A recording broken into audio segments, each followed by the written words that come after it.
Okay, Mark, Yes. Barb. Present. Tina. Here. And Tabitha. Here.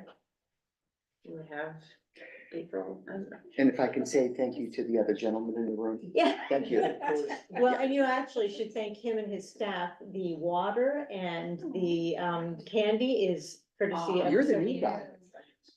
This is Cool. Wes. Wes, very nice to meet you. Very cool. Managers on. There are not any managers on Okay. now. I would imagine they might join us for the regular meeting. Mhm. Meeting you missed. Yep, I do not. And Yeah, I'm just used to being the only dude in the room. he usually is You okay. gotta share that. I am good. Just You gonna gotta say. share the attention. Yeah, I'm good. I'm good. Okay, we did roll call. Yep. And we're going off of August, right, Lynn? Yes, we are Okay. going off of August, yes. All right, any public participation? Yeah. Just Wes? Well, and he's a staff member, so it's kind of, Yeah. is it really public? Is April still considered? Public, this an moment? invited guest. Okay. How about that? Yes, I like that. I like it. As attended meeting as a special guest. Okay, number 3, I need a motion to approve the following trustee appointments. First, Fayetteville Perry, term ending 6/26 of 27. That would be April Hauk. Did I say that right? Yeah. And then also Fayetteville Perry, term ending 6/26 of 2031. Wow. That's gonna be Amber Saidi. Saidi. Mhm. Yes, and yes, Saidi, and actually there, I included a directory, an updated directory in your packets, and you'll may notice that there's also ASL after, as part of her last name, it's Asla. And I do not fully comprehend the construct of, that cultural, surnames, but it's technically, it's Amber Saidi Asla. Okay, And that's the way she pronounced it to me, and she said that her husband tells her she butchers it, so. Okay. So I don't feel so bad about, pronouncing it, but yes, I'm sure she'll answer to Saidi. okay. I might just stick with Amber. Yeah. Uh, I'll second. Tina. Mark, yes. Barb. Tina, Yes. Tabitha. Yes. Okay, next, update on strategic planning, which is our white paper. Use the white, and actually there should be a light pink one in there as well. Yep. The one bit of information I'll share that was actually in the July packets. I gave you an updated contract with our strategic planning consultant because he had given a proposal. We approved a maximum amount of money, but we had some specific little things we wanted tweaked. So he did those tweaks for us, including things like, planning an upfront meeting with the management team, which he did 2 weeks ago, I think it was. Adding a survey that we can roll out at the Brown County Fair, and having a staff mini retreat so that we can fully involve all staff members in this process. So he did that, and the cost of the contract, which originally was just $8,650, it went up to $8,780. What? And we didn't get any warning on that? $130 more. To add on that. To add all of that. So, That's pretty good. so we're way under the 11,500 you authorized us to spend on the consultant and all that, so. And Can that, we- and April, that was sarcasm. Okay. Yeah, There's just- no just- button. Yeah, Can that we was sarcasm, use sorry. that fund to do like food and facilities and things Yeah, for the retreats? Okay. And if there are any add-ons, that was the one thing, if we ask him to come an extra trip or something like that, we've still got room to be able to do that. And that's something I would actually run by the board first to say, hey, here's some more we want to have him do. I don't know, you willing to give your first assessment of that little mini, conversation? Yeah, I think Andrew, he, was very well versed on what he thought for the, initial scope and goal for it. Very much wanted to be about the future for Brown County. A lot of the ideas that he had, I think were very well focused for the, things that we're looking for going forward. Some of the questions that he presented for us might have been a little wordy initially, but it was one of those things where just talking with us, he was very quickly able to pick up on what we were looking for. So I don't have any, really complaints about, him initially so far. I think it's a very good matchup for what we're looking for. Awesome. Yeah. And that was the other piece of that same piece of feedback I got from another manager was that he listened to what we were saying and he immediately changed course or made adjustments to, make it the way that we know our communities, right? We know they'll resonate with, and so he heard that, and so I'm really happy so far too, so, yeah. Well, and that's one of the things when we interviewed, I think one of the initial pushback was he was very structured, he had a plan. And now knowing that he's able to go off of that and change is encouraging. Yeah. So I like the word pivot. he pivoted, You turned pivot. and pivoted. Couch, I'm gonna see the couch in my hand. Yes. He pivoted and it went. Yes. And that was probably our only concern. So that's awesome. Yeah.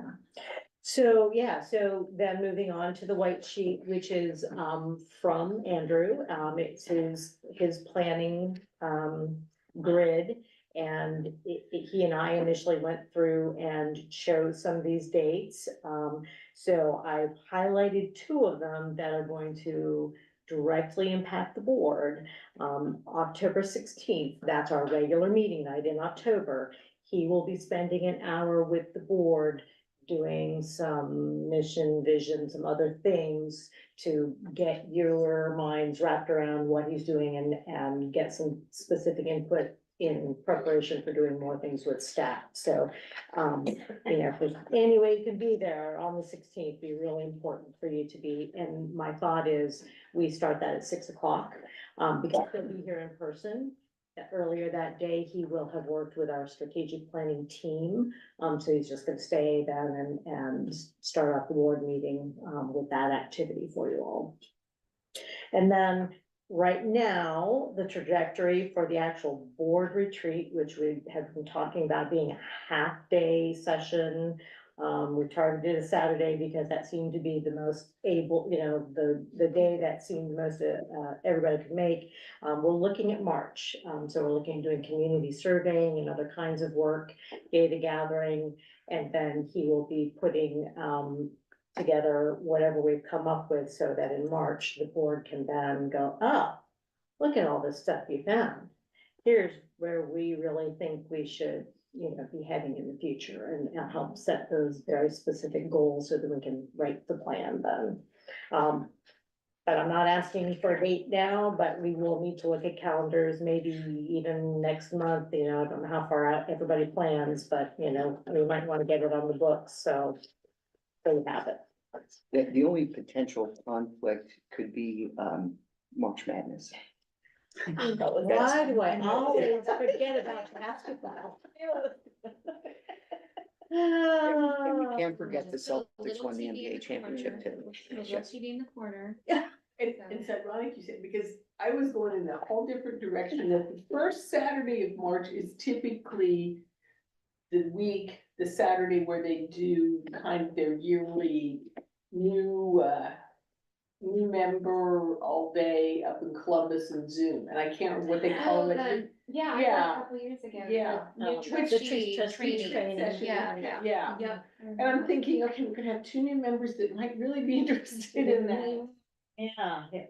Well, we'll So, I mean, gather just something to calendars, keep yes. right. All right, Yeah, making a whether note we- here, March Madness. Well, I guess I could just do the phone thing, right? Just leave that there. I Notifications and it's just maybe I don't think Oh, that, goodness, yes. Okay. I have an interesting story about sports Uh-oh. later. Question that I have is the survey's going out during the fair week. And I know this is a tight turnaround, but do you think he might have some results by the 16th to share with us? Only like October 2.5 weeks. 3 weeks.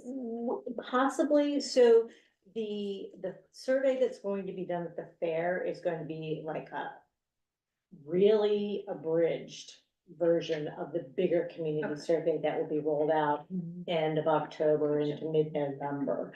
And I think it's set on like 3 questions.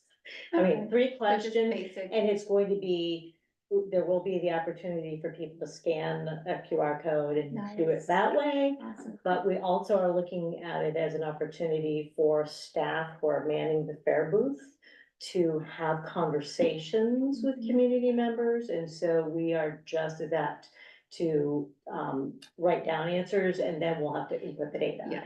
So we might, I'm just curious. Yeah, I'd we be might. interested to see like Yeah. anything, yeah, any come- trends come come through or out. something. Yeah.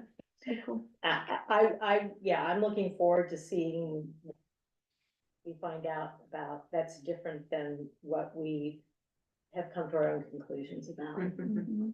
so. And the fair's a perfect venue because Well, you get everyone, right? yes. From all over. Yes, exactly.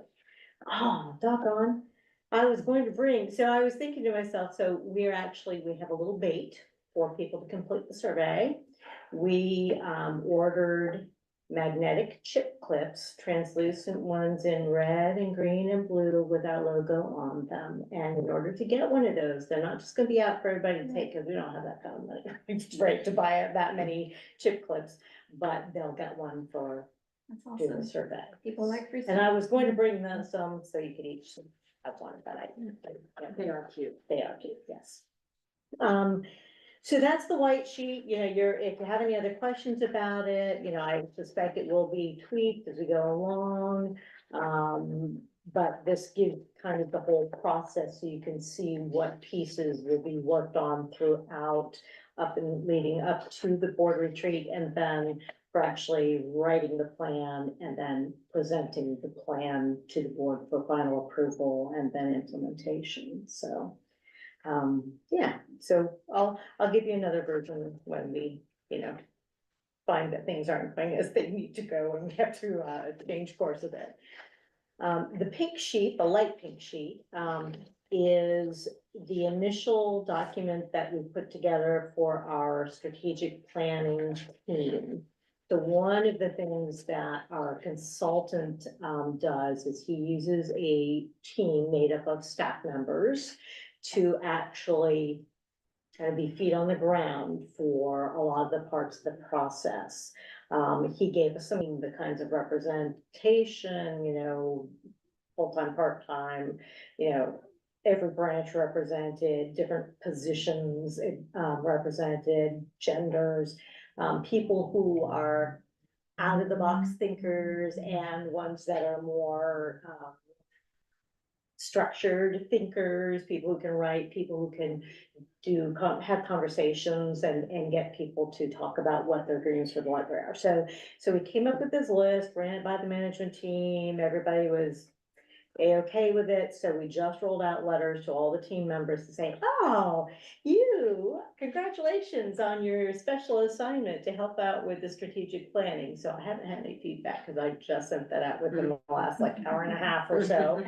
We'll see if people are excited about it or not. They will become excited. I would be excited if I got that. Well, and, you know, we really looked at what experience, not just in the library, but world experience do they bring to this? What different sets of eyes do they bring to this, so that we can really look at who we are and what we do, and focus on a future that is really the best library that we could possibly be. Yeah. So, and they're going to be doing things like working with their staff members in their branches and making sure that all staff hear about all things that are going on, not just hearing from me. They'll be working with the consultant to make sure that they're gonna be putting together the list of target stakeholders that we want to make sure we interview when we're doing the big survey. And they will be strategizing. Once you all have kind of said, oh, these are the main goals that we want for our strategic plan, they're gonna be the ones who turn that into actual action on the ground. So it's a big deal to be asked to work on this because I'm putting a lot of trust in people that we're choosing. And I think we've chosen well. Heather and I looked at it together and made those decisions. You'll see that she and I are both on this. Normally just the executive director is, but she and I are working like one person, because while I might be here for a year and a half-ish of rolling out the strategic plan, she's going to live with it longer than I am. And it's really important that she takes as big a role in doing this as I do. So what we've kind of landed on is things that we'll have to deal with the board. Probably I'll be the point person for, and she'll be the one that's point person for staff activities and just really hones our communication skills. You can see we've already set up some meetings for all of them, and some of the things that we'll do. I am allowing them extra hours, if they need to have extra meetings so that we don't negatively impact branch schedules if they are public service staff and need to have that time at the branch. So, yeah, that's the plan. And probably that's enough for right now. I'm thinking, we don't need to go much farther because we got fair survey, we've got the team, we're going to have a meeting with them, Heather and I first, to get them to start functioning as a team, so when the consultant comes the next month, he won't have to do that work as well, he can just hit the ground running with actual planning activities, so that's the plan at this time. Any questions for Lynn? I think, Okay, are we good? I don't have anything else on my list for strategic planning, so. Okay, then, number 5, other business, I'm just gonna drop this, we don't have to discuss it. But, from a library perspective, strategic planning, future vision, et cetera, we have to figure out ways to incorporate AI. I had the most crazy discussion with our Amazon driver. No, sir, older gentleman, retired, whatever,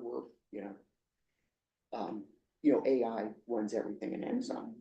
Really? Oh, his routes, they take care of all the customer deliveries. They take care of all the routes. You have to stick with it. It may not make sense. If they figure out that there's a little goofy thing, then they report back, then they adjust it. And he's saying that this is it, so. Oh. Is it Barry? No. Hey, welcome. He follows me every day. Okay, so I was on Zoom, Well, my I grand. don't know, it was a weekday. I was leaving the zoo and it's like all those streets down around there. I'm like, okay, I think I know how to get back to the highway, but. And I just pulled up Waze and said, typed it in. And it was taking me by, I thought it was taking me. You are very. Well, as reading on 471. And I looked over and the highway was at a standstill. There you go. It just totally took you around everything. Or should you stand up? I can stand up. Sometimes it pays to double check. It pivots quickly, because I use the Waze We too, want to have your beautiful. so I'm familiar, and it'll pivot like that, and you're like, what's going on? Just you have to trust. Yeah, and that's what I did. I said, Possibility to and make they a copy of this one Yeah. design. said, do this way. This week. So we're on the Yeah. TV. She's like, I'm trying to Google stuff at school. Behind you, but then you know, I don't know, on my Google Screen, right? Because everything. Well, you realize what you're getting into. Yeah. Just on there. Searching. I'm going to go ahead and do the oath of office now. Answer, like it's. All right. I'll read it to you. And it's not what I need. Repeat after me. Okay. We can do that. Yeah. For all 4 sentences. Yeah. All right. Give me an example, so let's say you wanna look up dress. All right, here we go. I, April Howe, I, April Howe, do swear that I will uphold the Constitution do swear that I'll uphold the of the Constitution United States of the United States and the Constitution of the State of Ohio, and the Constitution of the State of and Ohio, that I will faithfully perform and that I will faithfully perform and discharge all duties and discharge all duties of the Brown County Public Library Board of Trustees of the Brown County Board of Trustees incumbent upon me, incumbent upon me, according to the best of my ability and understanding. according to the best of my ability and understanding. This I shall do This shall I do as I answer unto God, as I answer unto God. effective 21st day of August, Effective 2014. 2014. That's a lot of work. That's a lot of pressure, man. Especially the audience. I know. Because we're all staring. Yeah. Yes, you did, that's right, everyone is. Everybody's staring. I know, right? That's what they said, theirs is on Wednesdays and ours is on Thursday, so. I was so nervous. Yeah, well, good, you knew there was not like somebody that you didn't know, that's fabulous. Well, I think I all had to the go to trustees the office and I or the had commissioners. I felt like a firing squad, because all three of them were on it, like. All right, can I take a picture that you don't have to be holding things if you want to set them down? I'd love to Okay. take a picture. Yeah, yeah. Pause it there. Yeah, I think that's good, right through there, and then I can crop it, you'll have a good background. That's what I Zoom in a little bit here. Good grief. Oh, fat fingers. Actually, it was on video because the last thing I did was I took pictures of my granddaughter. Videos of her and using the hose. All right, fabulous. Thank you so much. Thank You you. didn't knock it back up time, did you? How you doing? Well, how are you doing, Tina? How are you, Larry? I don't care who you sit at the table with, do you? She sat by me. Oh. Sit around listening. Like usually Wikipedia and articles. Oh, yeah. Guys not using Wikipedia, find a different source. And now it's this AI. The president Look it up. Yeah, cause I've been on. Y'all had a good lot of meeting. meetings. Yeah. I was just being told. See, that's the first thing, when you type something in. Now you're that's the first official. thing. Yeah. It's like Google. Now you can make- Oh, yeah. So, Brand new, it's not giving. So they did it at the, Not- Republican Okay. meeting, and there was like 50 people in the room, and I was like, oh, and, What is this new thing? the sheriff, he did So, so I'm- fast, I was like, oh no, like, trying to remember. that's it. Oh. No. There's There's no no service. library. She's, No they service. live Of course, in why would it? Oh. But you know, I will. See, For I, Vermont, like, I might have. Yeah. It's not Yes, giving me, we're playing. like, I can't figure out yet. how it's helpful See, to me. that's better than I knew. Because it's supposed to be. So I probably just need to. Let me find my web pages, so I can show my kids, but yeah, it's right, as soon as you type something in on Google. Oh, that's right there, cool. AI. Done. Yeah. Okay, I will have to investigate. Unfortunately, he knows me too. Yeah. Go back to AI, that is, yeah, it just becomes so embedded. Well, that's what I was It's the telling you. future, Google now period, has- whether you want it or I not. mean, Google I says just had a there's meeting AI today, that we comes had up. a And staff that's one meeting, I can't figure and out. our It's bothering me. director, I'm like, get off my she's tree, like, I'm how trying many to of do you guys are something. using AI? And Because we're using like Copilot and stuff like that. And then it pops up Write in some of our Messenger. stuff. Yeah, ChatGPT. And she said, It's like, you all, only like 8 of us were using it, because I use it like for writing stuff.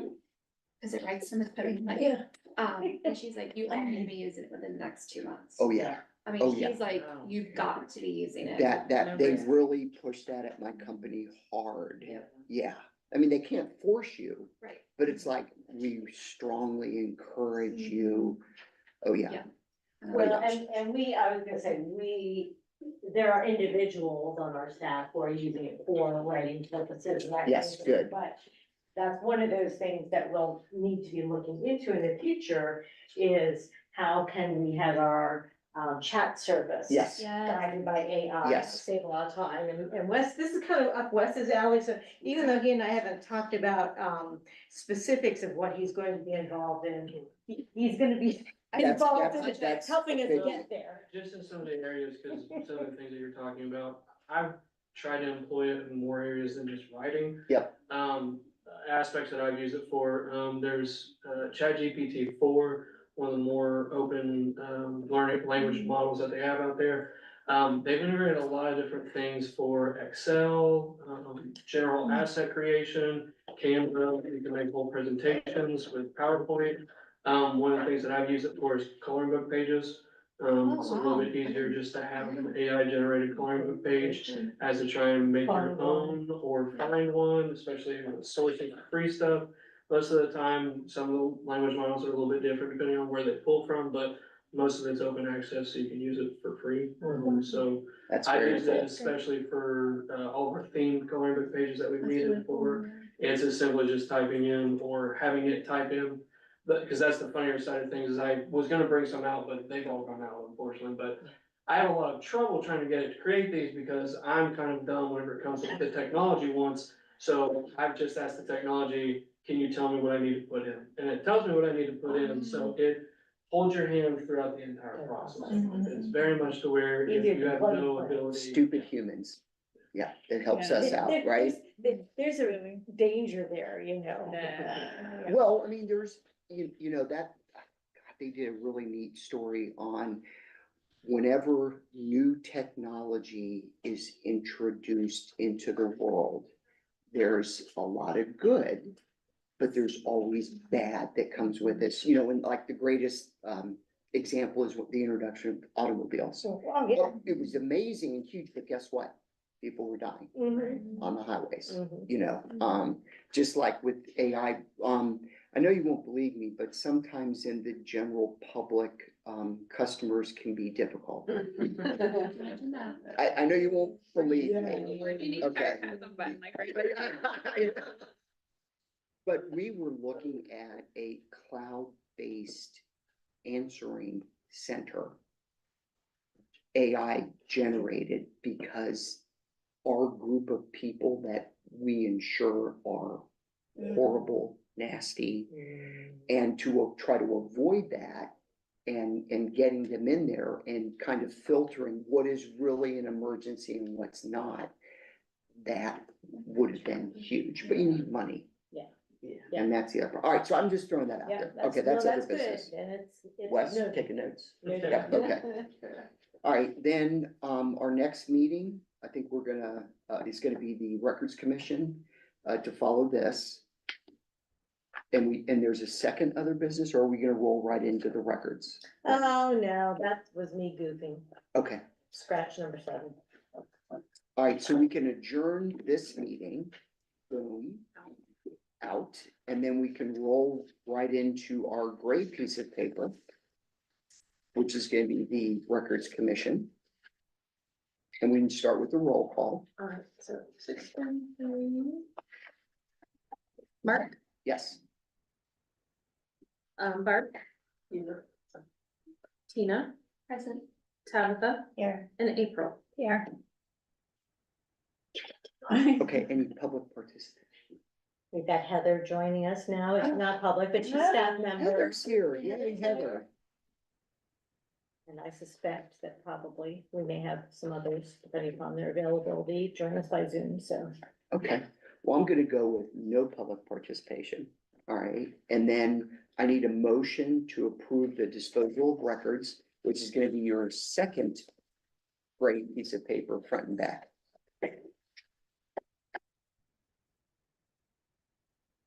Don't be shy. I'll move. I'll second that. And I was gonna say, and I, you know, typically, if something needs explanation, I will do that, and I think it's a great opportunity to remind the board that the Records Commission by law has to meet once a year. And we kind of do it randomly based upon when our staffing cycles allow pulling documents to be disposed. And we're actually working our way back through many decades worth of documents. I mean, we have lots of documents. We did not have a records retention policy until 2016. And the library's been around in some form or other since 1921. So there are lots of things and we're working on getting rid of things. What is the legality of how long you need to keep some of these? Is there a certain time, like the policy states, Yes. that is? Yes, and actually, I didn't think about it, but I'm making myself a note to bring you a copy of the board's bylaws and the Okay. operational policy, which have, the administrative policy has a copy of retention in it. Perfect. Yeah, but yes, and various documents have various. Lengths of time. Some of them are permanent, some things we can never get rid of, so, yeah. And so all of these things, were pulled, some of them I identified, it's like, oh, I was trying to get rid of some of this stuff, and then some other staff member actually pulls documents that they believe put into the guidelines, and then I double check to make sure we're actually disposing of things and we count number of And the pages. parameters. of the Yeah, time. yeah, so. I can run through the list. No, do we get a second? Yes. Yeah. Oh, April did. April has Yep. a second. Yeah. So So- usually people are hesitant, it's like their third or fourth. No, meeting. I.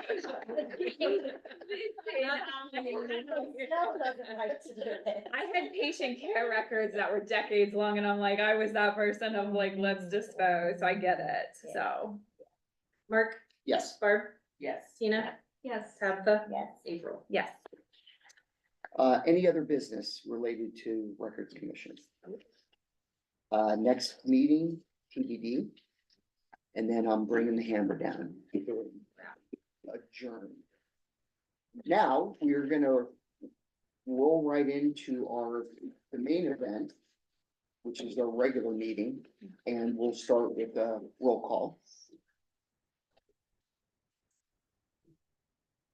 Mark, Yes, Barb, here, Tina. Here. Tabitha. Here. And April. Here. public participation. Nope. Good. Okay, number 3, I needed approval of the minutes for the June 2024 because we did not do July. The special and regular board meetings.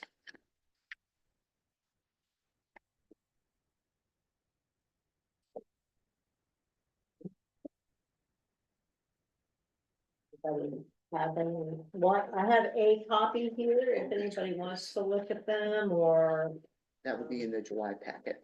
yes. The special meeting, just as a reminder, was about, trustee interviews. That's where April and Amber both interviewed, so that was what the, special meeting consisted of. And wow, there's a lot of stuff on here. In the regular meeting, financial reports, interlibrary loan services contract, second year of a 2-year contract. We added an our grant fund and a legacy fund to our, budget proposal. Because that was a technicality where we knew we needed to set them up, but they hadn't been added in yet. We approved the cyber option for our, Ohio Plan Risk Management and Insurance Services. And we approved disposal of property, and then we had an executive session about employees, but we had no action coming out of that, so that was just to summarize. That was what we did. I moved to approve. A second. Is that it? I know, I didn't say. I did, I went right in. Mark. Yes, Barb, Yes. Tina, Yes. Tabitha, Yes, April. Yeah. I get really nervous. Am I allowed to abstain if I, because since I did, can I Yes. abstain from that because I was not present, so. Yeah. Okay. Yes, I was gonna say, or if there's anything that you don't feel comfortable with Yeah. because you haven't had enough background or anything, please feel free to abstain. Okay. Yeah, Do I need absolutely. to make note of that or? Yes, I would Okay. just say, yeah, she just abstained, yeah. Since I wasn't present, I kind of like Makes sense, voting, right? yeah. Mhm. That's something I would do. There, I wasn't, I can't do. I understand. It don't happen. It couldn't say it's accurate. Yeah. Oh, wait, somebody else said Yeah, that. absolutely. I understand. To say jinx, double jinx. And then whoever wins, then gets it. Yes. Okay, next, or go And ahead. then well, I was just gonna say, and then what we'll do is we'll put a placeholder in the minutes book for the July meeting, just stating that there was a quorum. And Okay. So if that's, so you don't have to approve anything, this would just make record of it. Okay, number 4, correspondence. Just a couple of things. So usually I report on the public library fund and I handed out, I pass around, the printed list of correspondence for you. I don't give you every piece of paper that comes into my office because you get enough as it is, but I just make a list of some of the things. One of the things we've been watching about the public library fund is that tax revenues have been a little bit lower than projected throughout the first part of the year, but the August distribution to us was 1.5% above the original estimates. So the public library fund is a set aside from the state's general revenue fund. Right now it's at 1.7% of the general revenue fund. It's set aside for public libraries. And there's a very complicated formula for how they decide that money goes from the states down into each county. But our portion within the county, because there are 2 library systems, we get 62% of the money that the state sends to the county from libraries. Well, we'll go over that time and time again. So if it's not clicking now, no worries, but we don't get all of the money that comes from the state to the county for libraries. We share with the other library system, but, Union County Library System. And so, that makes up 60-ish% of our entire revenues is what comes from the state. I received confirmation letters from the Board of Commissioners and also from Judge Gusweiler for both April and Amber's appointments. So I had those official documents now from those bodies. And as soon as they're able to take the oath of office, then they are voting members and I'll pick up for them and they're gonna get dragged into whatever we're doing. So, And will Amber be at the next meeting? yes, Okay. yes, school started and she had a conflict for Gotcha, tonight, gotcha. so, yeah. Perfect. So she will be here next month, and I'm going to try and get Judge Gessweiler in to, do the other office for her next month. But we'll see who's available. It's always a question. And then, Ohio Library Council is our state library, association, and, just do a fabulous job advocating for us, helping us to keep on top of legislative changes, anything else going on. One of the things that they do is they prepare us for the next state budget cycle, which is gonna be coming up soon. And so they're starting with their regional meetings. They usually say, oh, those of you serve veteran district, whatever, you guys meet together at this library, and that way we can help send unified messages to the legislators that cover us. And know what we need to advocate for come, February usually is when the budget gets released, the governor's budget. House Bill 87, very interesting one. I had no knowledge of it until I saw that it was passed on June 26th, that you may not use public funds to buy either state or federal flags if they're not made in the United States. So don't be going out there on Amazon and ordering anything that might be made in China, because you can't use your public monies to pay for it. Which is fine, because we use Flags USA, I think, and we looked for long ago for Made in America, and so, but yeah, I just thought, well, that's interesting that they're using their legislative time for something like this. So, and then coming up, and I'm not sure where we're gonna slip this in, the Auditor of State, there has been now mandatory fraud training for all public employees. So we're rolling that out at the employee level. And at first they were saying that also includes trustees, because you're public officials. But the language of the legislation actually says well, it's actually, I don't think it's legislation, it's a rule, says elected officials, but you're not elected, you're appointed. However, best practice is that you get the fraud training as well, because there are just more and more scams all the time. So is the concern more external versus internal or Well, both or? I think it's both. I mean, in several years past, and I'll just say as much as, 10 years past, it was internal. You know, how many small organizations did you see the treasurer was caught embezzling X dollars, and, so that was the focus. I think that with the advent of technology now, there is a shift to external sources. How many robot calls you get saying whatever, or spam emails that look so, AI is being used for things that are not so legitimate. Yeah. Messages Yeah. all the time. Yes. See, that's really on the increase, Yeah. the text Yes, messaging. so, but essentially this training, while we have to, they provided a spreadsheet to document that everybody's been trained, that, we've got posters we're supposed to hang up. Is it an online That's what I training? was saying. It's an 8-minute video. Oh, So my thought was, gee, maybe we can slip in Yes. 8 minutes in a board Yeah. meeting and we can all watch it and go, oh, well, that's what they're worried about. Yeah, Yes, I have not watched it yet. I've not taken the Okay. time to do it. I That's a was good like, idea, 8 though. minutes, I can You've do done, it. yeah. You've done I've done it. Webinar, like. So Yeah. it's like. It's very straightforward, it's fairly common. Right. And is it 8 minutes, Wes?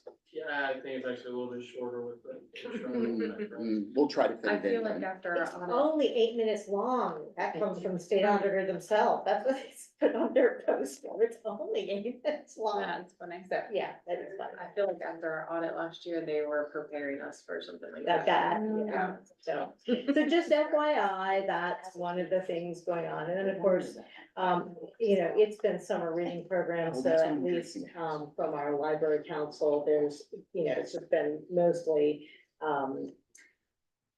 reminders about webinars or trainings coming up. There wasn't really much else on their list, of things that I thought was important to take time, to talk to you. Oh, yeah, fraud advisory, so, check fraud schemes. Is one of the big ones.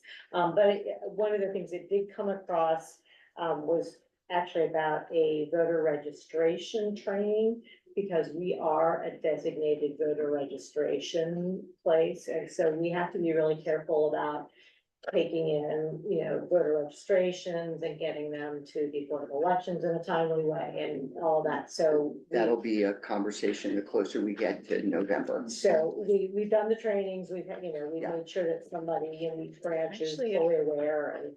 voter registration will close early, so that way they can vote in November, so it'll be basically August, September, they'll need to get their registration, and when is the cutoff, so they Yeah, can. Is it 45 Yeah. days before the Yeah. election? I We've already believe? got 2 forms in our office, so. Yeah, I was gonna say, it's 45 days before the election itself, yeah. So that's Yeah, right. but, Yeah, yeah. we just have to be careful, because there's gonna be a lot going on. Well, and You know that. I expect, I haven't seen it yet, but typically at this time of the year, we get another message from the Ohio Library Council, talking about, petitioning and campaigning on public grounds. And so that will be another thing that will, we'll have opportunity to refresh our staff about what they can do if that kind of thing starts taking place. So, I think Heather added something in the chat there, I don't think she.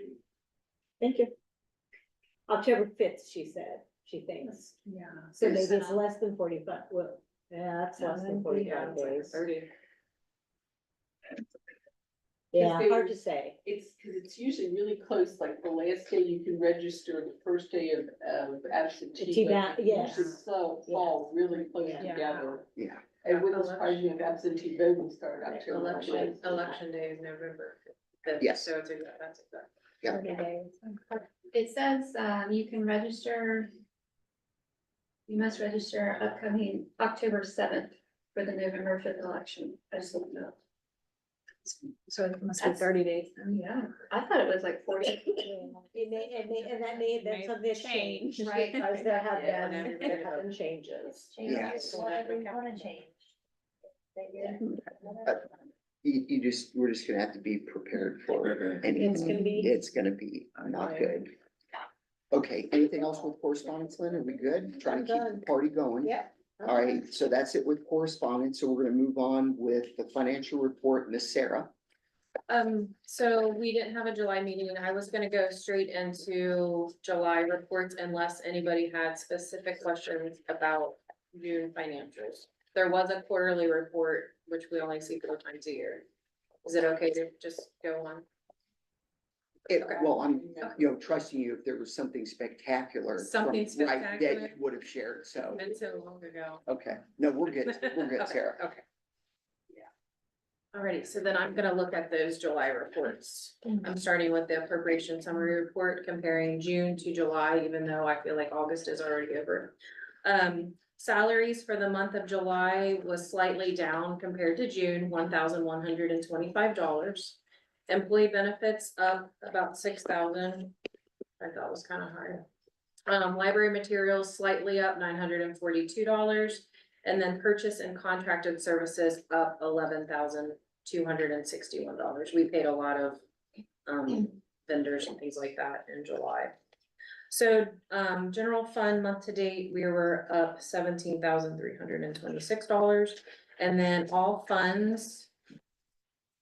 This report is massive now. All funds, we were up $12,992. So is that, so that was page 7 of Yeah. 7, and that would be the very at the bottom. right? Yeah, $196,122 Okay, so that's up 12,000-ish from last. compared to June. Yeah, and I think it's all in the purchase and contracted services. Sure. line. So, bank reconciliation report, receipts for the month of July, we brought in $341,503.98. It was a great month. PLF was $89,160. We received our 2 different law library, contracts for $7,280. We received a nice, second half property tax settlement for $241,824. And then we had a little bit of a state library, grant for $1,610. I had some summer reading program adjustments. You'll see that $1,341.81. And then payments, $202,518. See the bank balances, outstanding payments. I'm happy to report all outstanding payments have been cashed. I haven't said that for a long time. So that is great. Cash summary by fund report.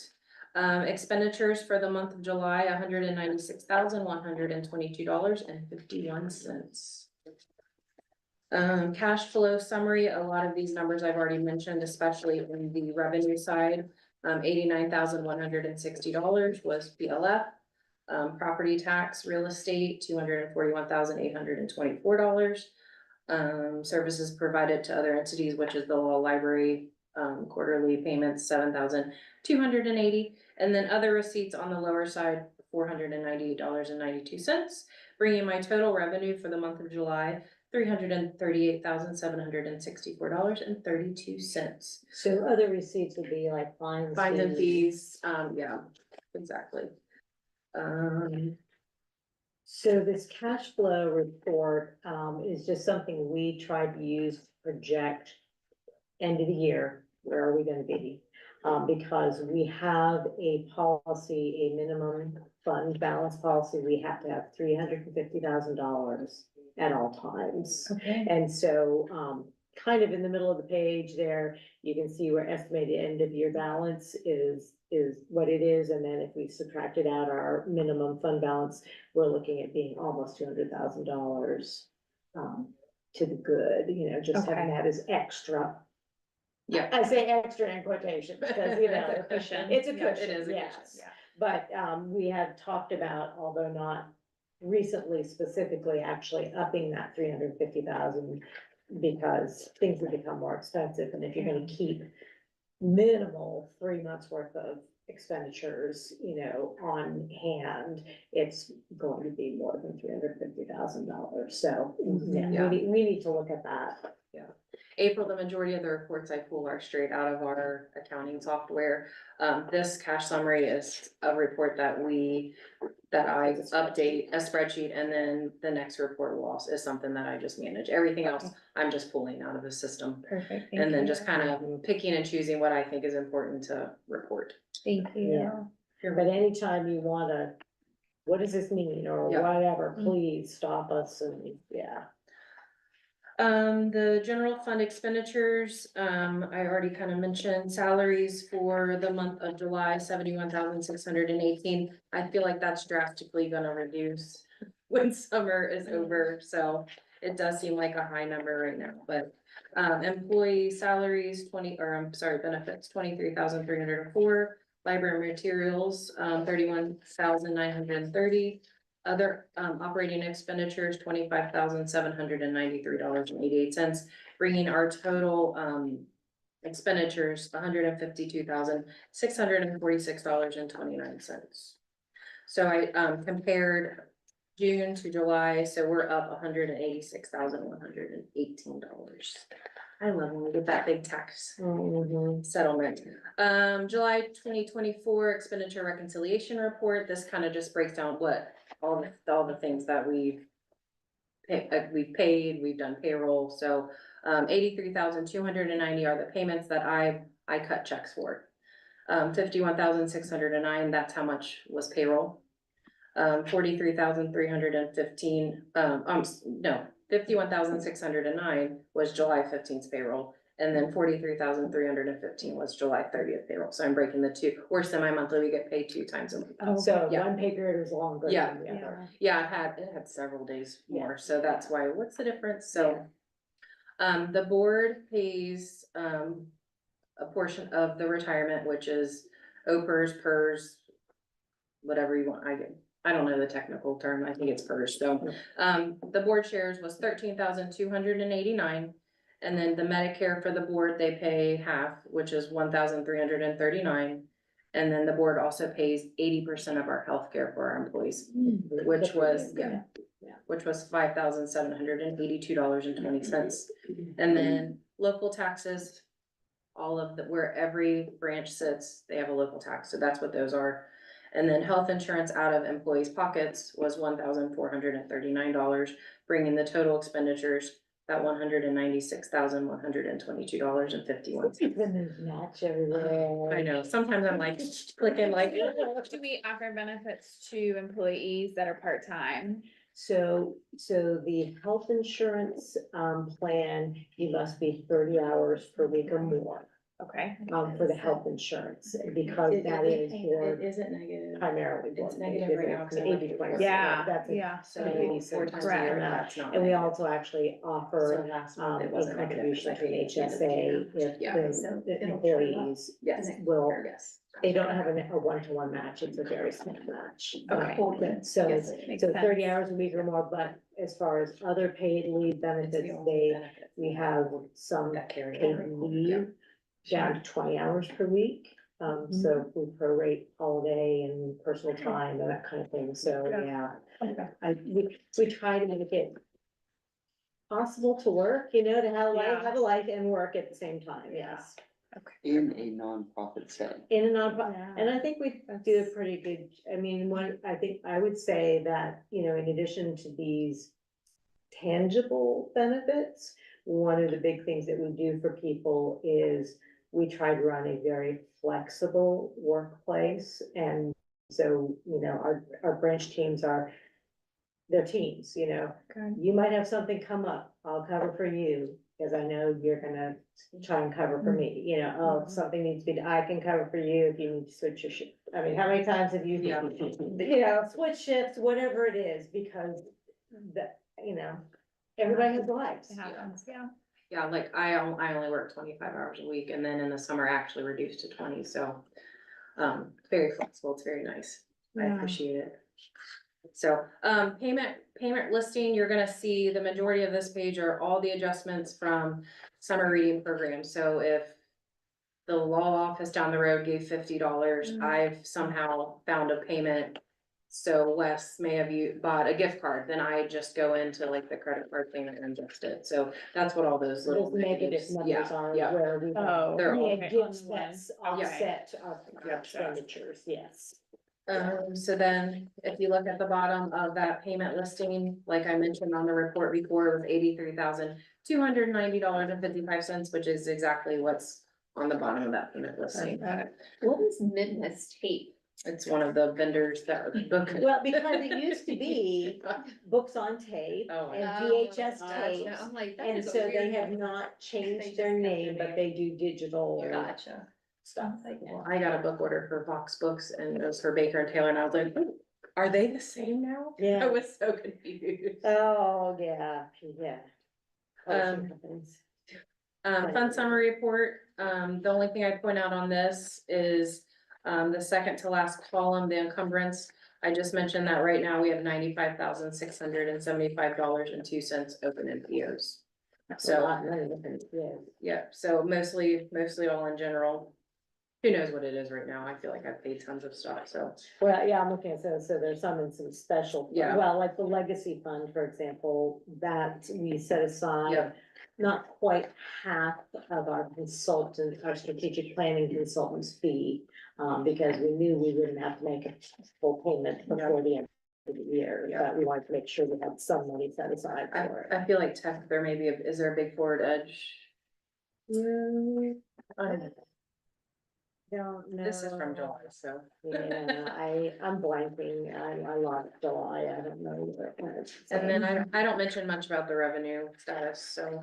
Does anybody have any questions? Was that like a foreign language? A little bit. I A little bit. I've been in this position about 5 years and I feel like I've kind of like made it a little bit easier to comprehend than, Yeah, so. I didn't think it was that bad, but Okay, some good. of it, I'm like, What? Well, Well, that's the and- last and- question and Yeah. it's in 2 years, so. Yeah. okay. Yeah. I appreciate the questions, Yeah. because I feel like every month I put this together, I feel like, oh, okay, that makes, you learn something new every day, so.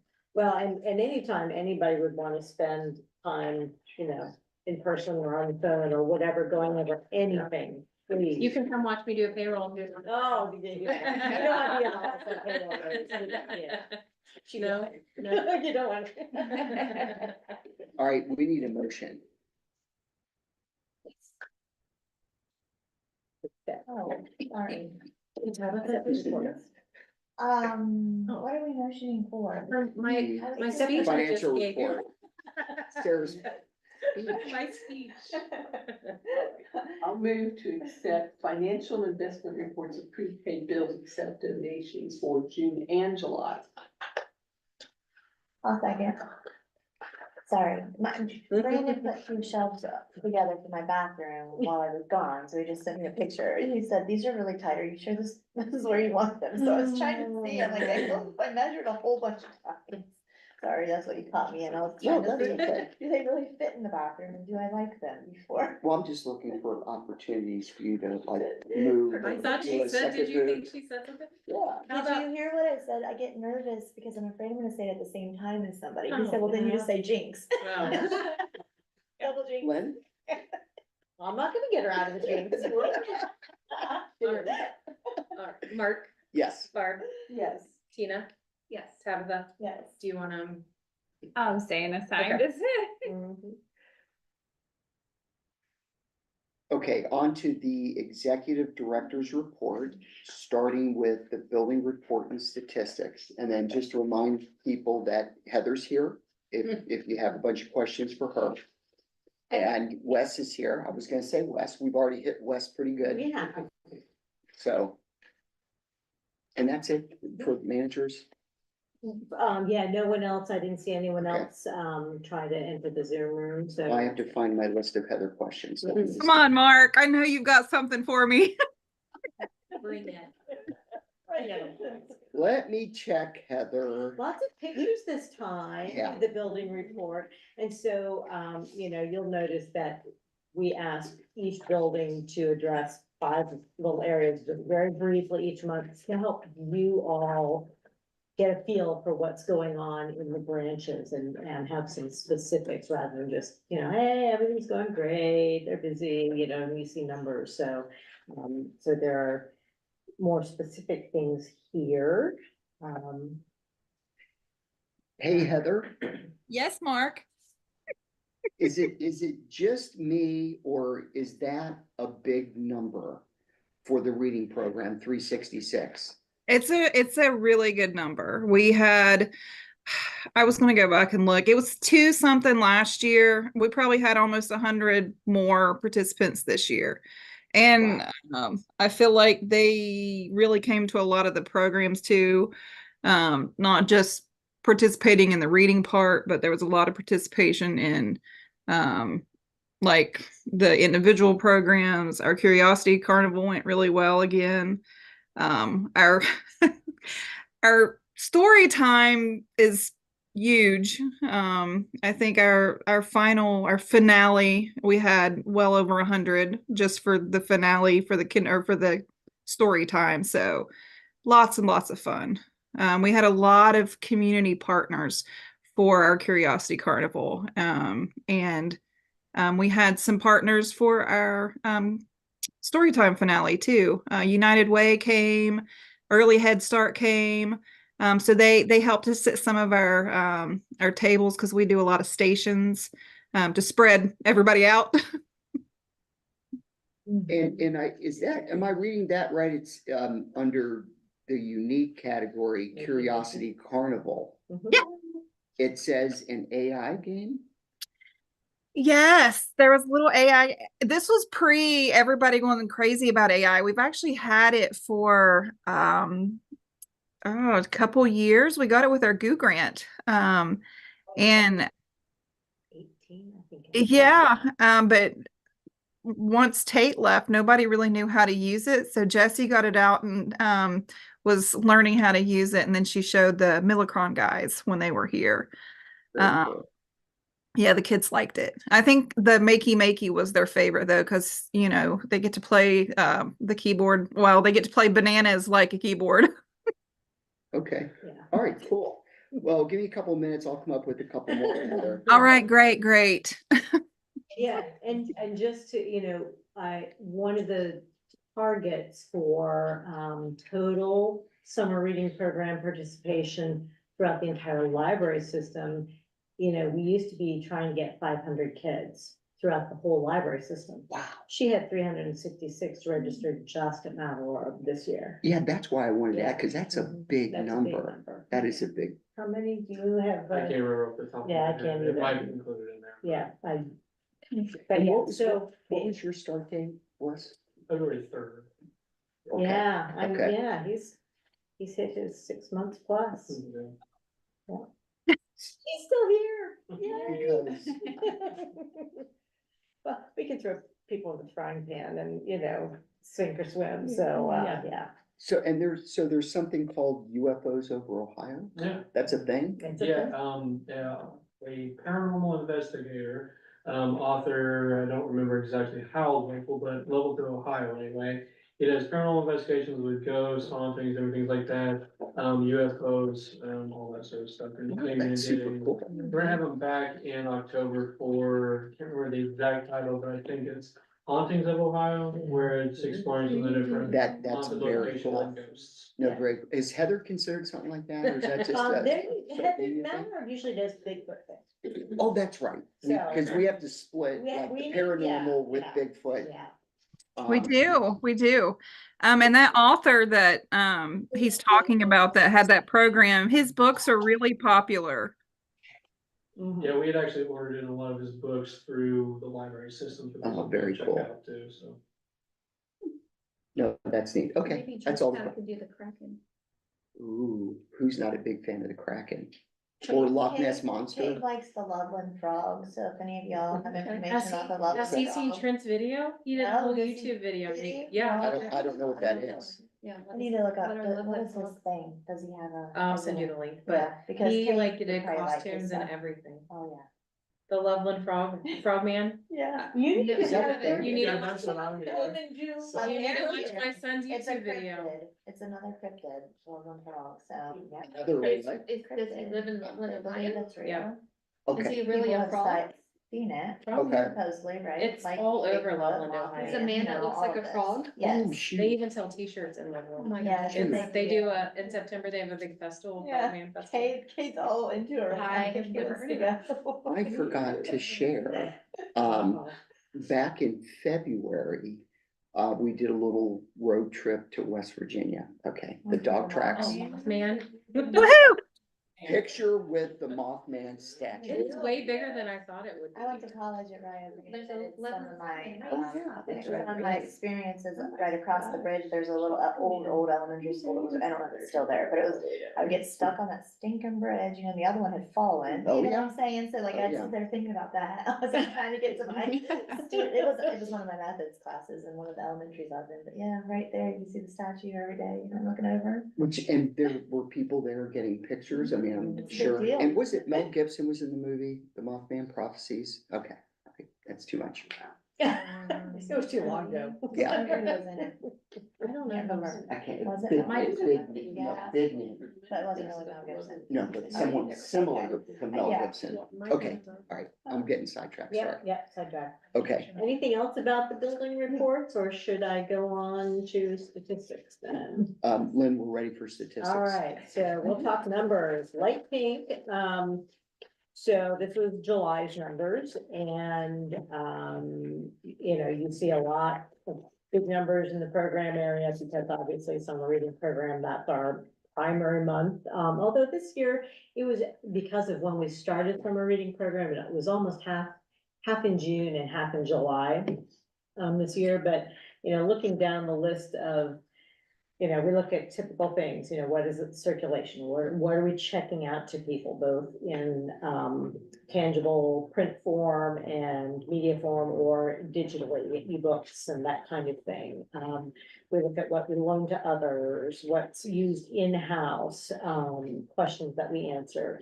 And many of these directly relate to what we have to report to the state every year, because they collect data at that level and then report it nationally for national statistics. So some of these, as we're doing our own planning, are more useful than others, and, you know, like, we just keep them regularly because we have to report them at some point. I'm always one to try not to get too wrapped up in the huge program numbers this time of year, because while we want people to come, and we particularly want people who have not experienced using the library, be attracted, they attracted programs before they might be attracted to just come because they want to check out a book, because they may not be readers, right? So I'm always looking at quality versus quantity, and trying not to get too caught up in, oh, well, the numbers, you know, we've increased by 20%, you know, come the end of the year, where have we landed in comparison with last year, or what did we do to get there? So just understand that that's something that, yes, numbers are important, but it's really about the quality of what we're delivering to our communities. And in future months, you know, you'll see these bigger numbers drop back some, because we're not doing those huge programs that are drawing those kinds of crowds. I do want to point out, almost all the way down to the bottom of the page, where we give you a little summary of the patron accounts. That's how many registered card holders we have. We offer both the physical cards, where you can come in and take physical items and, you know, do anything in the library. But if people don't want that, they can get a digital card that just allows them to use anything that we might have digitally accessible through our catalog, through our digital resources. So that's the distinction between those. And just if you get a digital card, you can always then come and convert it to a full card if you want one. But once a year, because we belong to a consortium that handles our database, we have a purge of unused accounts. There are some parameters, they can't have any fines or fees attached to them, but they they also have to be inactive for 3 years before we will actually purge the account. So you don't see that yet in this year's statistics. If you look at year to date, the last column, you see we've only deleted 55 accounts, and that's for various reasons, you know. Usually because people request a deletion, they may be moving out of the area or whatever. But you'll see the prior year, we had 1,500, over 1,500, and that's because it will be upcoming. It either will appear in I believe they're doing it in September, so you probably will see the numbers in October that are the annual purge. Other than that, you know, things just look really on track to me. In most cases, we look to exceed what we did last year, so we're busy. We're busy. Thank you, Lynn. You're welcome. You also got a chat, we've been giving you the chat report since we started doing that service, you know, COVID, things changed and we started a, you know, chat service. You know, that's one of those areas where we could really, you know, start using AI, and I give you not just the numbers, but I also give you some examples of some of the things that we deal with, and it's always a learning experience for me, because I go, oh, somebody copied and pasted from our policy manual and maybe was a little too wordy and didn't just directly answer somebody's question. So we often use this as a training opportunity, and I'll probably in the next couple months ask you whether you're gonna keep getting this or not, because it may not be something that you feel like we need to see, since we actually fill in that number on the pink sheet as well, so a lot more number, so just FYI. That's all I've got to say about numbers. Okay, Lynn, on to announcements. Yeah, okay, still me talking. So I also gave you the announcements sheet, and emailed it as well. So we have been working with, Georgetown Security Panel. There's a keypad, you know, to turn off the alarm, and it monitors motion detectors and that kind of thing. And, we finally got Johnson Controls. In my mind, it's all Simplex, but apparently they have Johnson Controls does the security, and Simplex does the fire thing, and the broader umbrellas, you know, whatever. They all call themselves different names, but bottom line is, it's looking like it will probably cost us about $7,500 to fix the things that are going wrong with the security system in Georgetown. And a lot of it has to do with, an older keypad that is not functioning anymore. And of course, they don't repair or replace that. And so can we get away without having to replace the bigger panel that handles all of it? And then the other devices like the motion detectors, will they work with this new one, or we can have to upgrade them as well? So we're still getting tweaks because our fire monitoring system ties into that. We have to make sure they're all gonna work together before we can fix it for good. But it's in progress, which is, you know, I guess the big point. We were talking a little bit about pests earlier this evening. And so our quarterly service with Red Hill is being scheduled at all branches to make sure that we are taking care not to have nasty creatures come and do bad things in the library. And then we did just upgrade our internet service. If any of you remember me talking about the E-rate program, where the federal government does subsidies for schools and libraries for their internet costs, this was part of that, because we have high-speed broadband with Charter, which is Spectrum, which is Time Warner, right? That's so if any of those three come out of my mouth, it's all the same entity. And our contract with them was coming to an end. So we had the state, Oakland, Ohio Public Library Information Network, which helps libraries coordinate their technology to provide internet services.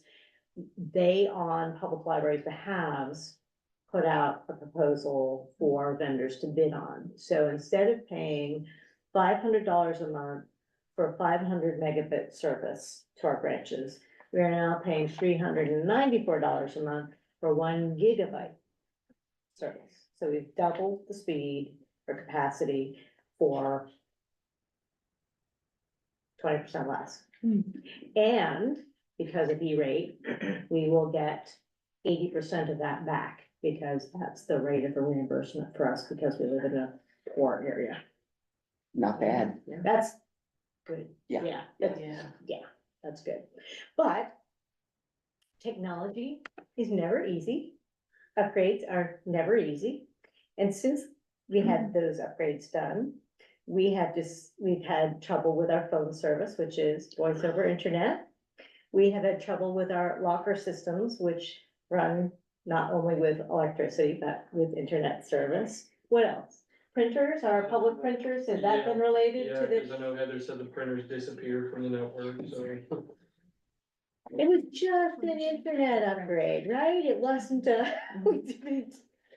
So we're dealing with all those little pieces, but the bottom line is we have discovered that our phone system, our voice over internet phone system maxes out at 100 megabits.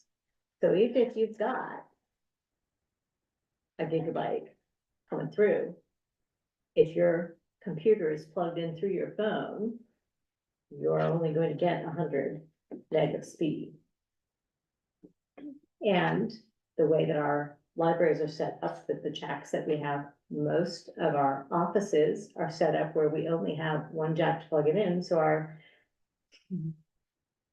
the internet cable coming out of the wall goes into the phone, because that also provides electric to the phone to run it. And it has to go there first, can't go directly into your computer and then go into the phone, it has to go into the phone, so the phone gets power. And then another cable comes out and plugs into your computer. So since the phone is at 100, you're only gonna get 100 on your computer. So we're going to have additional cabling done, probably, to be able to accommodate it, because Sardinia is getting 500 megabits Yeah. almost everywhere, and Yeah. some of the rest of us are 95, and we're going, what? You know, so we've lots of technology. Technology, You yeah, guys use a VPN? yeah. You have a. We contract with a company that handles our network and manages our network. So he was actually involved. He coordinated with Spectrum, made sure that whatever else was going on, we all still all talk to each other. And so a lot of potential problems were actually avoided because he was there, and they actually put in a new piece of equipment on their side so that we could handle all that. But it's too coincidental that these things cropped up after the internet upgrade happened. Right. But to this point, no one's accepting responsibility, that it's their issue to fix, so. You wonder what I'm spending my time on, or Heather's spending her time on? At least having a VPN, you're secure. Yes, So, yeah, yeah. I'm not worried about security or anything like that, it's just that, why am I getting 95 and he's getting 495? You know, that's, not that I'm jealous or anything, but you know. But what I did discover was, oh, I only have one working jack in my office. And I really need my computer speed because I'm gonna be doing Zoom meetings, so I'm gonna have to unplug my phone. Oh. But it still takes voicemail messages, even if it doesn't ring through, so there's that. We give you a community engagement report every month because we regularly have partnerships with other organizations, and we want you just to be aware of those regular partnerships and maybe some of the things that those partners are doing. July tended to be, lots of people took breaks for meeting in July, so not anything really big going on. You know, and I think some of this you've seen in some other places as well. Funding opportunities, I talked about E-rate, that's number 3 on your announcements list, and I mentioned we get 80% of reimbursement. So we could get back almost $21,000 this year out of the money that we spend on internet or our network management or other kinds of related technology. We're wrapping up libraries accelerated learning grant, yeah, you know. You don't turn down $250,000, you know, but it's hard to manage. I mean, it takes a lot of time, so we are very happy that it's coming to an end. But it was there are a lot of things we've learned, and as we're working on the final report, I'll be able to bring back to you some of the things that I think we're going to want to find ways to carry on, as we move forward. And then Party with a Purpose, that was a local grant, you know, the Libraries Accelerated Learning was actually federal pandemic money coming through the Department of Education. But the Party with a Purpose is local, and, Heather, I don't know if you want to say anything about your medical academy and the ones coming up, but, what they did on the 10th of August, with introducing healthcare career fields to school-age kids was just over the top. It was amazing. And we had so many wonderful volunteers that came. Like Adams County Regional Medical Center, I think we had probably 12 just from them. We had pharmacists from Kroger. We had a retired dentist. We had a phlebotomist. We had cardiology nurse. He worked with that, but he was really good explaining stuff to the kids. So we had stations set up all over the library. We had buttons where we had recorded what those type of medical jobs were and what they would have to go to school for, like how long they was. But we had a question and answer at the beginning, and Dr. Kilji was amazing. He was just amazing. He was really good at talking to the kids at like their level. And he brought like a suture, like a practice suturing kit so the kids could actually do stitches, which was really, they were just amazed by it. But I just like the fact that we can do this and introduce these kids to different types of opportunities and career thoughts just early. And I really think eventually we may have kids come back and say, yeah, I decided I wanted to be, you know, a dentist because I came to this medical academy at my library. Our next one is in November. We're doing a astronaut academy. We've got 2 NASA ambassadors that are coming so far, and a mobile planetarium from the Ohio State University. So we're still one of the NASA ambassadors that we've spoke to. He's really kind of that level of younger kids, like elementary school age, and explaining to them that NASA is not just astronauts, it's also engineers and it's teachers and educators. And so we're pretty excited about what we can bring to that one too. So I think we're going to do 10 in all. We keep changing our minds. It's starting at 7 years old, or was it a little higher than that, Heather?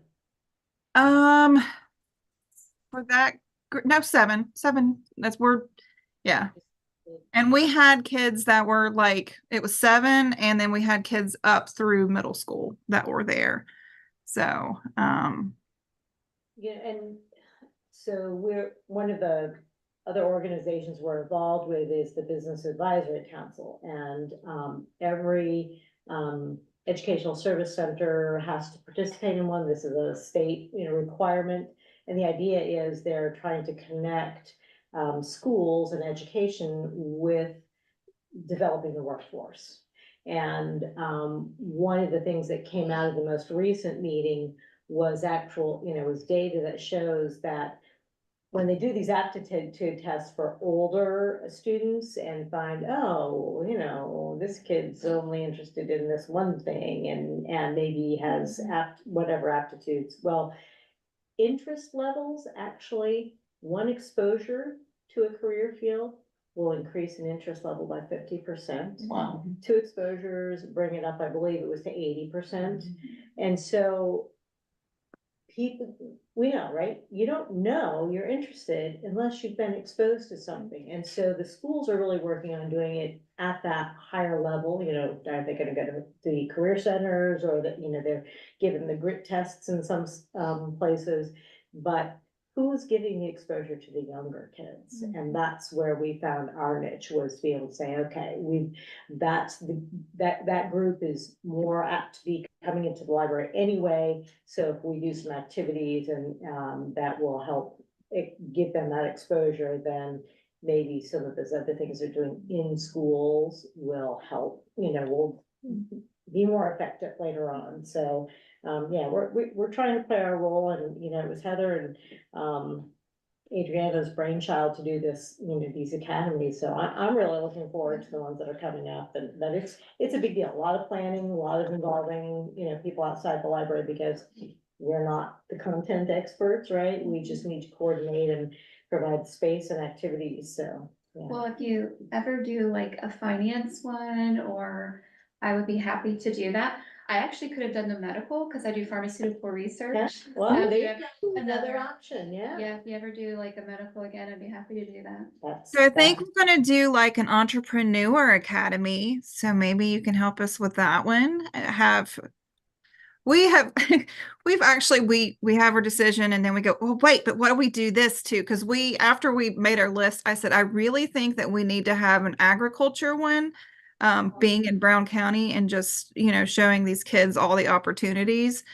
So we keep going back and going, okay, now wait, no, we want to do this one. So maybe we just need our hands smacked so we can stop changing our mind. Art wants to do an insurance one. That may be most exciting. Maybe Jason. ever. Show pictures of tornado destruction. Oh, yeah. And, Oh, yeah. yeah, all that stuff. And water. Water damage. Well, we have firsthand, Yeah. you do like a little tour. And you can hold a sign, Mark, that says liability. Yes, Risk. Premium. yes. And you might as well start the kids young on getting yelled at on the phone. Yes. People calling upset. Yeah. Right, that works. Oh, my goodness. So I won't belabor any of the other announcements, but if you have any questions about anything, please ask. I'd be happy to fill in any So details. just a question here. So Heather, you like for these academies, you just you have somebody that helps you and you guys just put them together and you contact these people and like ask them to come certain days and then they volunteer their time to do that? So it's actually me and Adriana and the rest of the staff. We kind of sit down and we look at what we want to try to accomplish with the academy. And then we brainstorm like people that we can try to reach out to see if they want to help us. So the Dr. Kilji, he had actually came into the library a few months ago, and he had wanted to put up a flyer because they just opened up an office. He was a new doctor in town. So, and he said to us, is there anything ever you need us to do? We were like, there's something we would love you to help us. It's my sticky trap. Yeah. Hey. Don't ask this question. Well, that's great. Do the other branches, are they notified of these academies, like so that they could maybe like hang a flyer and participate as well? Yes, yeah, we're pretty good at sharing this, and actually it's on the agenda for the next children's team meeting so that Adriana can kind of answer any questions that they might have about what we're trying to do with these academies, and so that they can try to market to their kids. Awesome. Yeah. Okay, thank you. Yeah, and if you want to see pictures, I mean, go to our Facebook page and just scroll through. I mean, they've given a pretty good back showing pictures of what took place and recognizing our partners as well, bringing some attention to them. So. My husband can support you on the insurance one. He does grievances and appeals. You guys what? Grievance and appeals for Humana. Oh, He boy. has to sit in on hearings and all that. Wow, fun. Yes, fun Excitement times. every day. Yeah. Kids will be like, it's watching paint dry. Yeah. He gets so bored because he has to sit in these mediator meetings and he's just a silent observer, like if they need him and he's like, well, at least you're getting paid. Well, yeah. Yeah. One thing I found out this year, there's a lot of angry people out there across the United States. A lot. It's bullying. Yeah, yeah, a lot of anger. Okay, all right, Sorry. Lynn, anything else on the announcements? I don't have any. Okay, more. all right, great. So next, number 6, which is an article, censorship in public libraries, how to explain book bans, part 1. So, this actually, I'm gonna give credit to Heather who brought the, article to my attention. And I'm just going to put my own little disclaimer on this one, is that, you know, as I was reading it, there's a little more of a political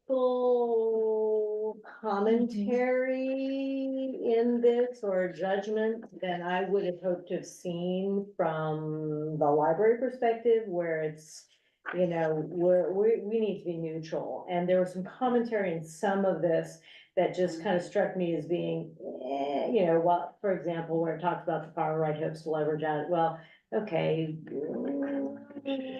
that's a, you know, so I'm going to say to you that, you know, if you look at any of this and think that any of these are good talking points, I would really urge caution about drawing in any of the language where they're making references that could be politicized, because that's not our role. It's just not our role. And so while there are really good concepts here, and I think some very good factual information, there's also some commentary that I think is too subjective. And probably inappropriate. Yeah. For us, it's inappropriate because, you know, it's just about, it should all be about freedom to read, right? Freedom to choose what you want to consume. And it's not my decision to make for any of you, not your decision to make for anybody else. And that's really, you know, it shouldn't be about anything else other than that.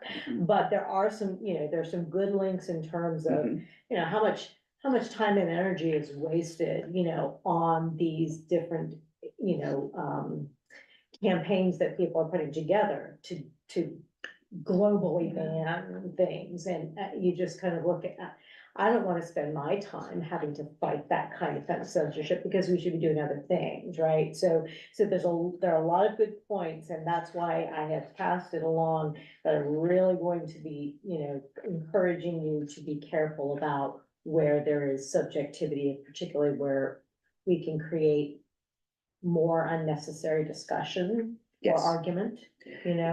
Like, for example, and never a good idea to start a sentence out by saying, after the election loss of 2020, that's not a good way to start a sentence. Yeah, so, you know, I want to put that out there to you, but because, and you know, it's funny because last month, we've had this topic on our board meetings ongoing for a while, because it's just something that's out there and that we could be facing frequently. Fortunately, it has not become, you know, a hot mess for us. You know, it has for some libraries, but it hasn't for us. So we just keep it in our conscience, and we, you know, we really try to pay attention to what's appropriate. And last month I had written, All Quiet on the Western Front, because there's not been a lot in the news lately. And it wasn't about the book, All Quiet on the Western Front. It was just because it's been quiet out there, you know, of late, in terms of this topic. There haven't been more, you know, things that have been started are kind of in progress still. But you know, it's not a governor somewhere standing up and saying, well, I'm, you know, taking this out of the curriculum of all of the schools, or, you know, so it's toned down a little bit, but politics season, it's election season, I have no idea what's coming, so just, it's there, food for thought, but it was very long, and that's why I'm breaking it out as part one, because it was just kind of the introduction. I hope to have time to write this. This came from, oh my goodness, I wrote book, it's from It's- book. Book- Since, Riot. Book Riot, thank you. And Kelly Jen, so you could go online, and that's where this came from, because I had to actually do some copying and pasting to get it there. So there are actually links in the digital copy. You can link to any of these other blue underlined things and go to more detailed guides for it. But yeah. And just a reminder, since, we won't meet until like the day before, Band Books Week is September 22nd, this year, so that's September 22nd, so. We always debate about how much attention to draw to that, so we'll see what the branches decide they want to do. I will With maybe say, having displays. I was very pleasantly surprised at Pierce's open house. His English teacher, when I first walked in, had 4 posters on the wall. Fahrenheit 451, To Kill a Mockingbird. What are the other 2? And they're reading To Kill a Mockingbird. Very cool. Catcher in the Rye. I told her, I Read them said, all. I was Yeah. like, I encouraged her. I said, this is amazing. I'm glad that you're doing this because kids, I mean, need to know. Oh, yeah. So, Oh, yeah. she's like, I really appreciate that. See, that's the great thing about America is forcing middle, or what do you call them, middle school kids to read books that they have no interest in. That's America. Right? I know. Water's gonna apply to my life greatest book. I mean, I'm 59 years old. You go back to, what, 8th grade, freshman year, they forced us to read Silas Marner. Really? Great Wow. Expectations, that was ours. That was, We had to yeah, do I Great read that one Expectations. once. And, you know, for a young kid, reading about an immigrant farmer with a wife that there's nothing to the story. Yeah. Anybody else read Silas Marner? I did not. I know to you read read that. I did, but it's been too long. I have a feeling also that I may have skipped it. Yeah, I know. Because, you know, forced to read something you have no, I'd have to Google it. No, That you I don't- remember, I can picture the But guess- cover, so I'm sure I had it assigned, yeah. But you know, 45 years later, I remember it. Yeah. I remember Isn't Great that the point? Expectations, Mhm. Miss Havisham, Mhm. and The Jungle Tickler? by Upton Sinclair. Oh, Is The anybody? Jungle. I haven't, read I that, haven't yeah. read that. That is an eye opener. Yes, it is. Watership Down, The Rabbits. Mm-hmm. We had to read, The Hobbit. They must not have made us read anything, huh? I don't think we read it. Animal Farm. The Scarlet Animal Letter. Farm, did you ever read that? And I- Oh, and then, In Cold Blood. That one was. the story about the island that they all Sure, I- crash Sure, I skimmed it. and the kids take over the island. What is that called? I can't. Lord of the Flies, Mark. Thank you, Heather. Thank All I can you. think of is Piggy and, Yep, you know, yep, whatever, yep. yeah. I'm trying to get my son to read 1984. That was a It's good one. independent reading. Yeah. Like they don't have it at the library. Okay, all right, number 7. So again, our $250,000 grant, as we're closing that out, again, that was federal money from the pandemic that was given for educational purposes, and our, State Department of Education decided to use some of it to set aside for public libraries to apply for. So we have a grant, applied for the grant, and did several different things. We focused on early literacy, we focused on, career development, so we had interns and helping to introduce, young people, teens to the workplace and tutors, we provided tutoring, we did outreach for people who were, had transportation challenges, so lots of, and then STEM and STEAM topics, wrapped into our summer reading program. So those are the big initiatives. And it was just clarified for us how much we were allowed to, apply to indirect costs for this, because, you know, when you're using a lot of money, you can't necessarily spend to the last penny, right? It's very hard to get to that point, but they want all this money used, and so there are a number of things that you can't necessarily budget. The utilities, depreciation, things like that, it's really hard to, you know, calculate all of that, especially for a public entity that doesn't do depreciation and such, like the same way for-profit businesses do. So we were allowed to do 10% as our indirect cost amount. So we will more than be able to spend the entire amount of money that we were given, and so I will be able to share that. Now, the numbers are gonna change because we just found a couple of other things. We needed to order a couple of other things. And the hard thing is, well, all the interns are stopping at different points, so I don't know how much money we're actually gonna pay out. So some of those little internal numbers will change, but the bottom line is there will be no money left. Yeah. It'll be over. It will be, and it will be over, because all money must be encumbered by September 30th, and then we just close out and do the final reporting and we're done. All right, good there, Lynn. Yeah. Number 8, motion to approve disposal of property from July. Yeah, so I didn't send this out again with, your August packets here, but they essentially were looking at Mount Orb, it was all Mount Orb stuff, and they had a bunch of old computers that were piling up, 1, 2, 3, 4, 5, 6, 7 computers and 3 monitors, all that were, most of them were 2009 era. Huh, yeah, yeah. Couple of the computers were 2011. Okay. More than a dozen years old, you know, so we're just sending them to our recycle place. So that's what's on the disposal list. Motion, please. I can motion that. Yeah. I'll second. Mark, Yes. Barb, Yes. Tina? Yeah. Tabitha? Yes. April? Yes. All right, number 9, motion to approve the lease and service contracts for the county law library from 1/1. Is that 1/1/25? Yes. 1/1/25 to 12/31/25. So, I'll just, refresh everybody on this. So actually, I think it started about 2010, we started contracting with the county law library, and by law, every county must have a law library. And the county commissioners are responsible for, providing space and utilities and that kind of thing for it. And then there is a board, a 5-person board that is appointed in various ways, that then is responsible for appointing a law librarian and providing service both to attorneys, but also to the public, making sure that there are resources if people want to represent themselves. So in Brown County,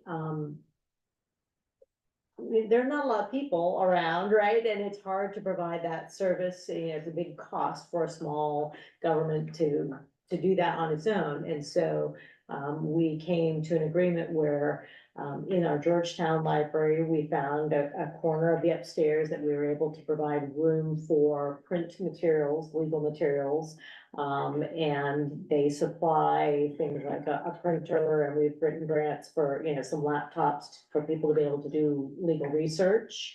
And they also provide a subsidy for staffing costs so that we can do the legwork. So ordering materials and that kind of thing is all done with our staff, and they just pay us to provide that service.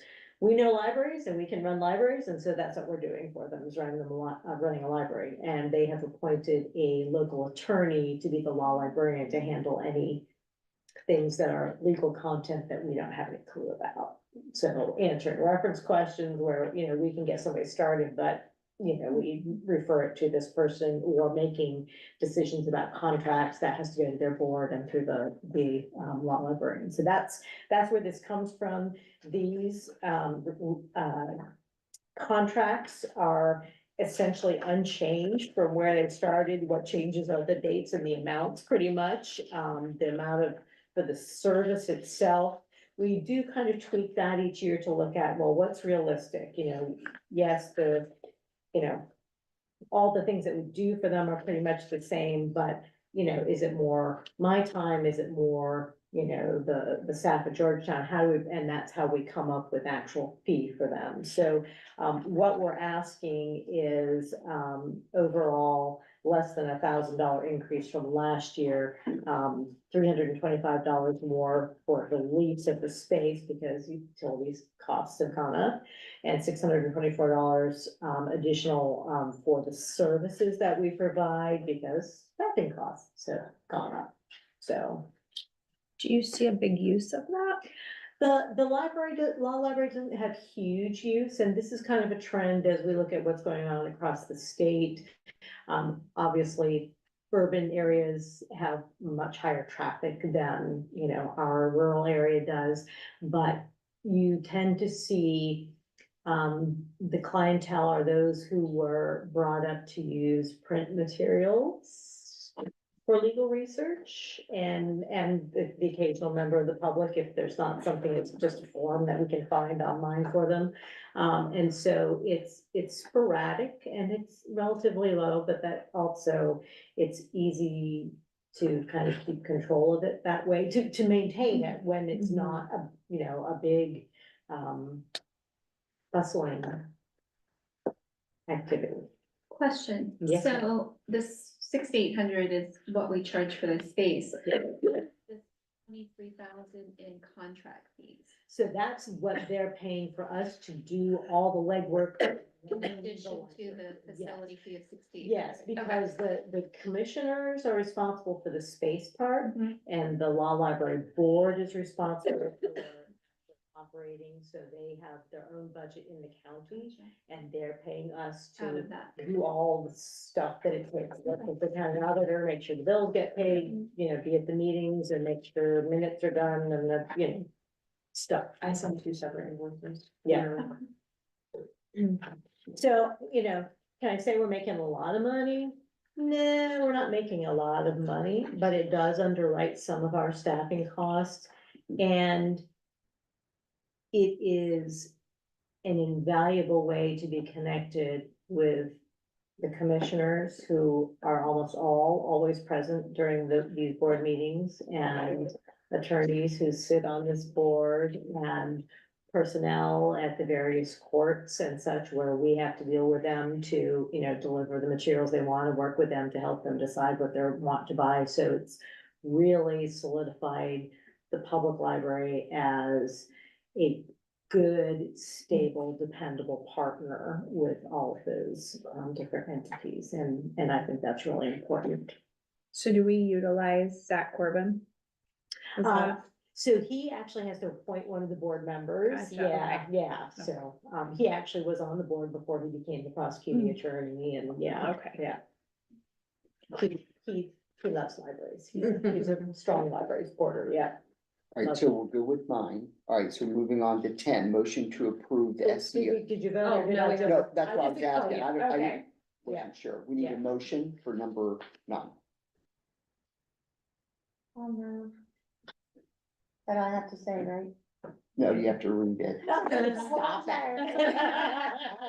You can't mess with me right now. You said you did so I good. said That's it. why. I'm trying, Sarah, I'm trying.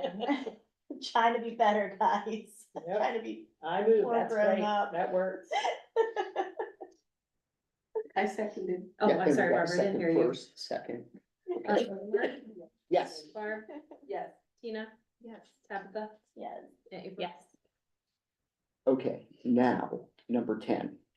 Motion to approve the SEO Consortium Services Contract with the State Library of Ohio for July 1st, 2024 to June 30th, 2025, annual fee of $29,139.94. So this is the consortium that provides our circulation system, our cataloging, this is where, the development of our library app comes through them. What else do they do?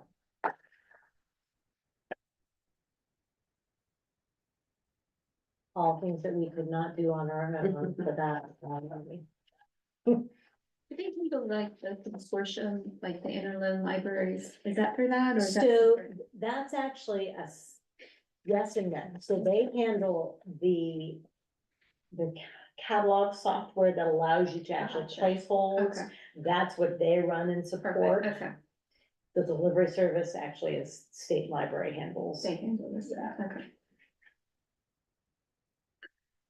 I move to approve.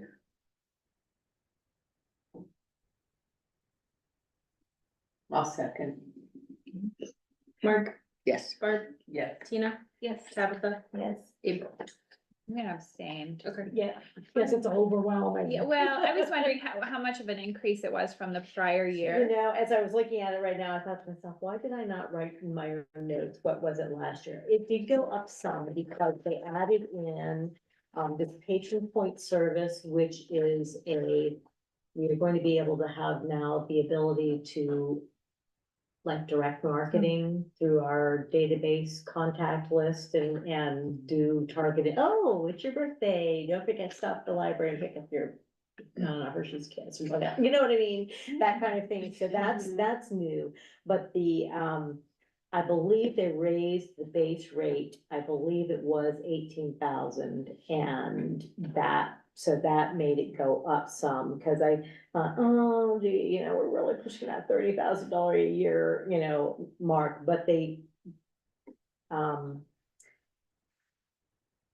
then they just base it upon what your revenue is, the rest of, you know, so they have a base because, you know, they have, I don't know how many library systems they actually have now, but their costs for maintaining the servers and the software, doing upgrades when necessary, I mean, they're really good about planning Itemized out, fees, yeah. carving it out for you. Yeah. So is there other consortiums that give like competitive rates, or is this basically like, okay, this is what you really just have to go with? Like, Good question. So there are other regional consortiums. There's Mhm. Cleveland, there is Norwell's, those are both north based. SEO is actually a subset of the state library system, and it Okay. is the largest. Okay. So what ends up happening, besides it being, they're great to work with, you know, modeling customer service, you know, you talk about the answers that, I mean, libraries are usually pretty good clients, but they're just, they do they not do like everything for us? I mean, if Pretty you, much. yeah, pretty much, you call and they're on it and they'll do, oh, I can do this for you too, and, but, you know, so I Oh. wouldn't think about moving, but it Yeah. also gives us immediate access. When you go to our library catalog and search Mhm. something, the number of libraries that you can draw from is so large, and it's all in state, Oh, but good. it's all across the state. There are some, I think there are over 200 library branches that are actually, all of their collections are on this database. okay. And yeah, and you go, oh, why don't you send me that one and deliver it to this other library that I'm gonna be by, you know, and coming up in the future, and, I mean, it's, yeah. So I'm not ready to look at going somewhere else just Sure. because there are other smaller ones but there's no one that's closer to us. And other people are kind of on their own, like Cincinnati Public, they're big enough, they can Yeah. do things on their own. I could not pay a tech, a specialist who knows library software and could run this for probably twice Yeah. the, you know, fee, and that's all they'd be doing, you know. And to speak to, you mentioned at the very beginning there, the patron point contact. or Yes, whatever. yes, We've been asking for that forever. ever, yeah, That's something that we've been wanting for a long time, so the fact that they're finally rolling it out yeah, is huge. It's huge. They are listening to us. as well. yeah, Okay. they're very responsive, but yes, we know there are others Yeah. out there, but we haven't been given a good reason to change. Yeah. Not yet. Okay, number 11, need a motion to enter executive session. Yeah. Yeah, No, I can motion that. That's Yes, you easy. can. That's easy. It's to move into executive session. Someone second. Second, please. Second, I'll second. Mark, Yes. Barb. Yeah. Tina. Yes. Tabitha. Yes. And just to Heather just added, we have patrons from other library systems that say our availability is so much better. Oh, than that's others. nice. And part of that too, where Lynn was mentioning the vastness of the system, one of the key features for that is knowing locations. We can request materials from specific libraries. So if we know Highland County has materials, that only up in, you know, a much further away area, we can request and get it far Directly. quicker. Yeah. That way we actually sort of can Can pick and target. choose too. That's nice. Yeah. Okay, good. Okay, well, I'm gonna go ahead and turn off the YouTube live stream. Bye, Wes, Wes. thank you so Bye, much for Wes. staying. Appreciate it. Bye, Heather.